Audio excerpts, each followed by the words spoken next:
Thank you, Mr Deputy Speaker. And I rise to speak in support of the amendment that's before the House. And I want to begin with a couple of quotes from the final report of the Royal Commission from Commissioners. The first from Commissioner Pagoni. The extent of substandard care in the current aged care system is unacceptable, deeply concerning and has been known for many years. And Commissioner Briggs. At times in this inquiry, it has felt like the government's main consideration was what the minimum commitment it would get away with, rather than what should be done to sustain the aged care system so that it is enabled to deliver high quality and safe care. This must change. Well, indeed, this legislation that's before the Parliament reflects that. It reflects an inadequate response from a government that has presided over a crisis in aged care. It implements 8 measures of the government's response to the Royal Commission's final recommendations. However, a number of the measures in this bill don't fully implement the recommendation of the Royal Commission. Just to give one example, the government is choosing to implement pre-employment screening for aged care workers instead of the Royal Commission recommendation for a national registration scheme. The government is implementing weaker governance standards which are less prescriptive than those that were there in the Royal Commission recommendations.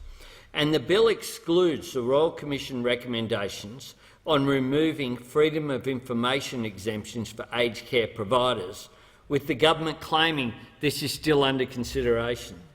Sound familiar?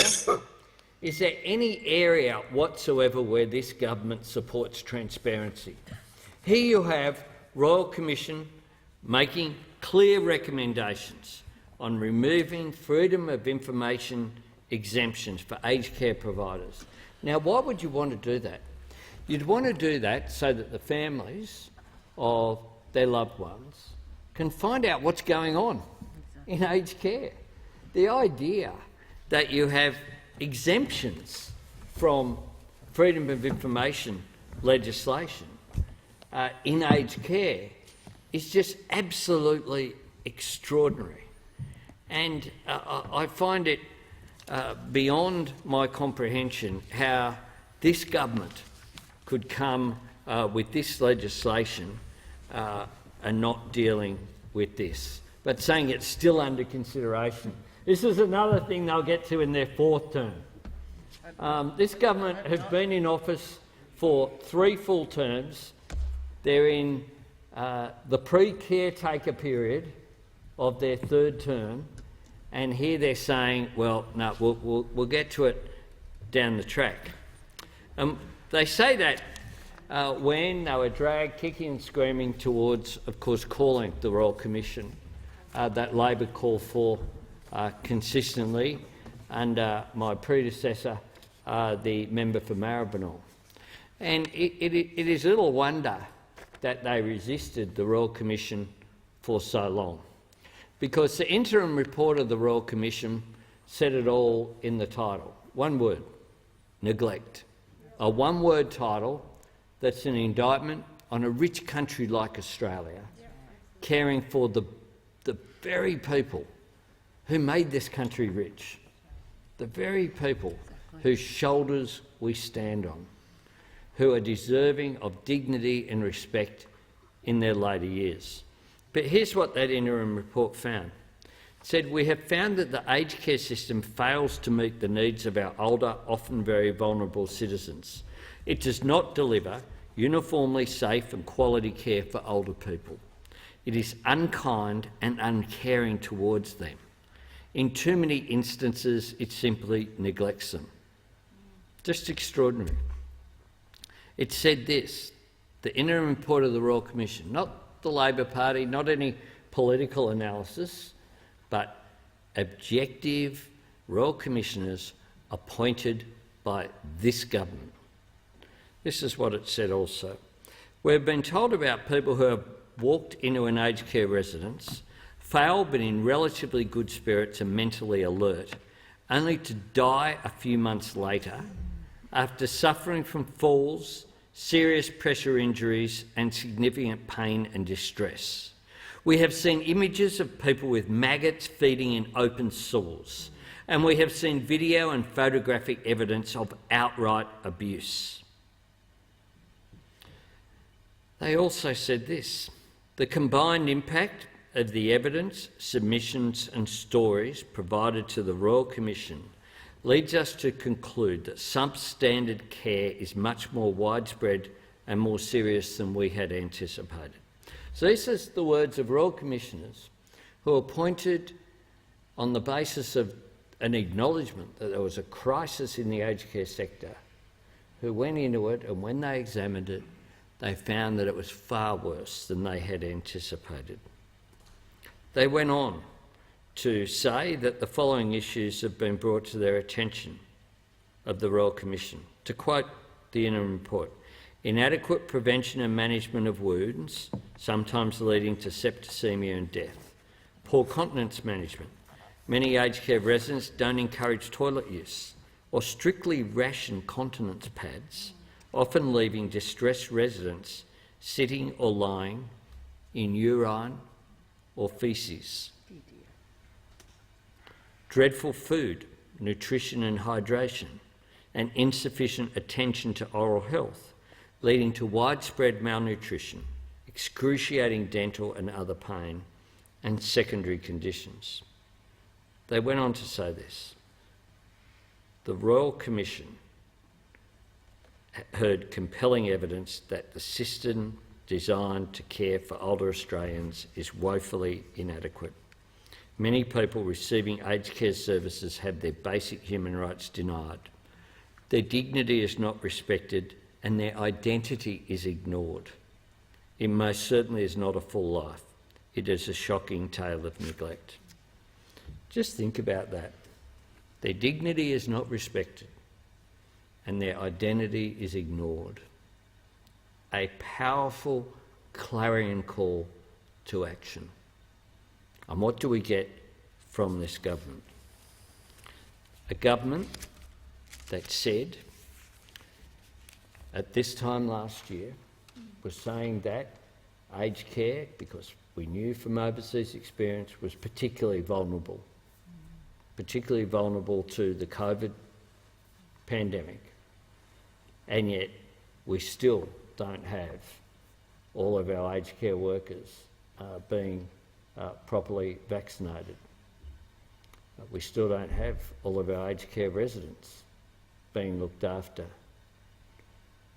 In my electorate, in one nursing home in Summerhill, there have been at least 5 deaths in recent months as part of the 500 people who lost their lives to COVID seen between the Parliament's last sitting and this one, because an aged care worker brought COVID into that nursing home, having worked in multiple facilities, having not been fully vaccinated.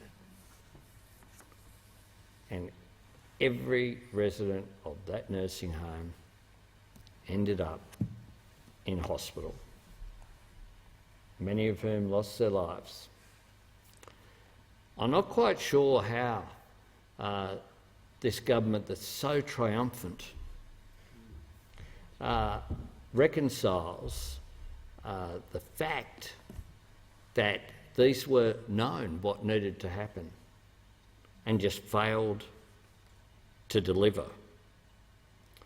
But in general towards aged care workers as well, this is a government that just does not respect them and the contribution that they make. They've failed in responding, in developing this legislation, to sit down with aged care workers and talk through the issues. There's been little to no consultation during the drafting of this bill. And that's why one of the big weaknesses of this legislation is that there's no reform to the workforce. Government's done nothing to improve wages for overstretched, undervalued aged care workers. Aged care workers look after our loved ones and they should be properly paid and respected. The government has also ignored the recommendation to have a registered nurse on duty 24/7 in residential care. Now, we used to call aged care homes, we used to call them nursing homes. That's right, exactly, for a reason. The hint's in the title. The hint's in the title. The idea that you should have a nurse in a nursing home Just the one, is, to me, not a radical proposition. To me, not a radical proposition. The fact that it's a recommendation of the Aged Care Royal Commission that has no result from this legislation says it all about this government. And they've chosen to implement fewer hours of care for each resident than the Royal Commission recommended, and delivered later than the Royal Commission recommended. The government hasn't fully implemented recommendations around transparency and accountability. The Royal Commission made a recommendation to increase the basic daily fee by 10 per bed per day. But despite the Royal Commission recommendation for strict reporting conditions, the government are gifting this $3.2 billion to providers with no strings attached to ensure this money goes to actual care or better food. When I gave my budget reply this year, I made it very clear that you needed to tie the increase in funding to actual outcomes. We're not about improving the bottom line of those aged care providers, some of whom do fantastic work, but we know that there are some driving around in his and her Lamborghinis, whilst the aged care residents that are the source of that profit haven't got enough food. They are literally starving. Aged care residents literally starving. It's just not good enough. But it's not surprising, given that this Prime Minister, of course, presided over cuts to aged care, and that for 8 years the government ignored the warnings and cut that funding. In that time, we've seen 21 expert reports released, detailing more and more of the shocking neglect and substandard conditions. When it comes to older Australians, this government has just two settings: carelessness and callousness. This is a generation that has given so much. Older Australians built this country.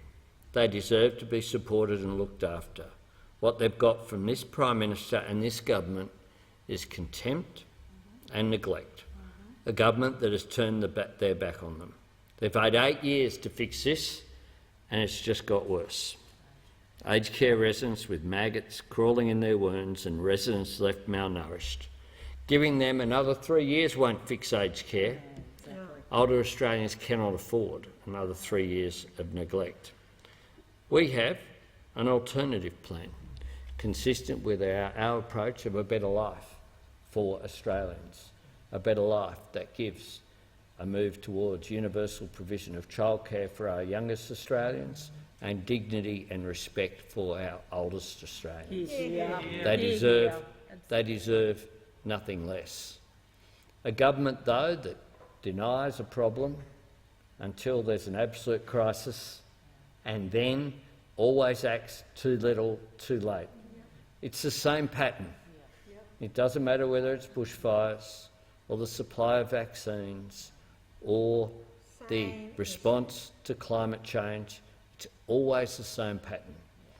Deny there's a problem, blame someone else, then eventually, once there's an absolute crisis, have an inadequate response that's too little and too late. It's very clear that it will take a Labor government to actually have a look at the recommendations of the Royal Commission report and set about changing it for the better. As Commissioner Pagoni said in the final report, to quote, "The current aged care system and its weak and ineffective regulatory arrangements did not arise by accident." Did not arise by accident. It's a result of policy failure. And that's why it needs a better policy and a better government to fix this crisis. Yeah.